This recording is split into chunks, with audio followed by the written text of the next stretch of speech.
Agaw buhay ngayon ang isa sa mga rider na biktima ng viral na pamamaril ng isang motorista sa Antipolo City. Ang suspect naman, bagamat nagsisisi sa ginawa, iginit na pinagtanggol lang niya ang kanyang sarili. Nasa frontline ng balitang yan si Hannibal Talete. Sa pool, sa cellphone video na nagsusuntukan, ang isang lalaking nakaputing t-shirt at dalawang rider sa barangay San Jose, Antipolo, Rizal. Panay sa lag ang nakaputing lalaki habang pinagtutulungan siya ng mga rider. May mga sumubok umawat pero patuloy ang suntukan. Sa isa pang kuha, kitang biglang bumunot ng baril ang lalaking nakaputi. Pinaputukan niya ang isa sa mga kasuntukang rider pero nakailag pa ito.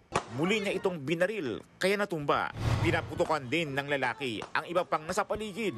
Matapos ang walang habas na pamamaril, kita pang binuhat ng lalaki ang babaeng kasama niya na tinamaan din ng bala.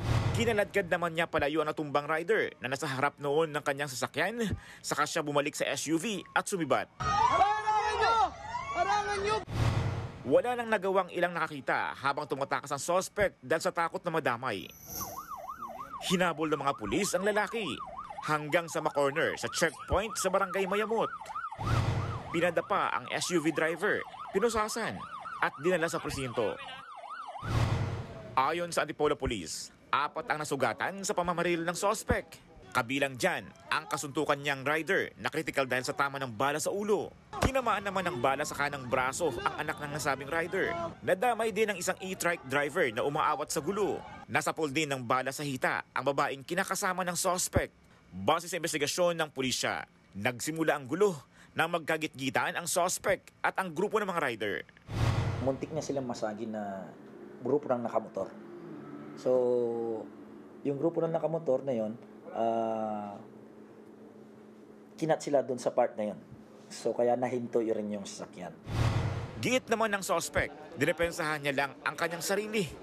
Sinumbit ko lang po dito sa ko, kung sakali pong susugod pa sila, ayun po, sumugod pa po sila eh. Pinoprotektahan ko na lang din po yung sarili ko. Ang mga rider din daw ang nagsimula ng gitgitan.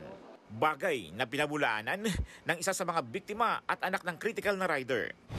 Sa video na kuha ng isa sa mga rider, kita pang pagewang-gewang ang SUV ng suspect habang humaharurot sa kalsada. Reckless driving po siya. Una niya pong nagitgit is yung father ko, isa puwitan niya. Muntik na po siyang sumemplang, buti lang po iniwasan, pero hindi po namin pinansin muna yun. Tapos after nun, sobrang bilis po magpatakbo nung sasakyan. Hanggang sa nasumbong ko po kay daddy sa through intercom sa helmet. Nasabi ko, nagitgit ako ng isang Fortuner na item.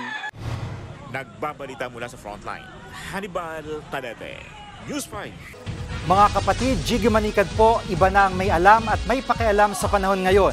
Para sa konkreto, kumpleto at komprehensibong balitaan sa frontline, mag-follow at mag-subscribe sa social media pages ng News 5.